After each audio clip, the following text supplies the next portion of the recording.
Using Fujifilm recipes is one of the best part about shooting Fuji. I love using them on my X100V. That being said, there's a lot out there. It can be hard to wrap your head around which recipe should I choose and which is good for which environment. So in this video, I'm going to talk about 5 of my top favorite recipes to use when I'm shooting with my X100V or any Fujifilm camera. Now these recipes were designed to be used with the X-Trans 4 series of sensors. That being said, if you have an X-Trans 3 sensor or an X-Trans 5, these recipes should work. You may get slightly different results, but they should be fairly similar. So don't be afraid to try these if you have a camera without an X-Trans 4 sensor. Now, let's get into my favorite 5 recipes. Cinestill 400D V1. This is a recipe with punchy saturation and warm tones. It really gives that summer feel. You do have to be careful with greens such as grasses while using this recipe, as they tend to feel a bit oversaturated to my eye. While it's not as versatile as other recipes I've talked about in other episodes, it can still handle most outdoor situations really well. I've been really enjoying this recipe. That being said, it doesn't look super close to the actual film stock, so keep that in mind. Eddie's Point and Shoot. This recipe is probably one of my favorite I've used to date. It's got a ton of character, and it's really great to capture moments with friends and family. It's got red undertones and desaturated greens. This recipe also works really great when you use a flash. It gives really that, old school classic 90s point and shoot look. When you're looking back at photos that you've taken with this recipe, it really just puts you back in that memory.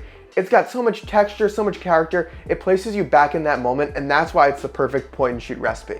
If you haven't checked out Eddie's YouTube channel yet, you definitely should. He's got some other great recipes he's created, as well as some great Fujifilm content in general. Definitely head over to his page, check it out, I'll link it below. Cinestill 800T Pushed. 800T is a bit more stylized, with lower contrast and light green tones. In the right situations, this recipe looks super cool. I prefer to use it on overcast days, overexpose it more for a flat look, or expose properly for a bit more contrast. If you like this recipe, you should definitely check out Superior 800T as well, which I talk about in another episode of this series. This recipe is a bit more stylized, so make sure that you shoot in JPEG plus RAW. That way, if you don't like the JPEG, you always have the RAW file to play with and make it more of your own. 0 Hour. Like every episode in the series, I've got to include a recipe for night shooting.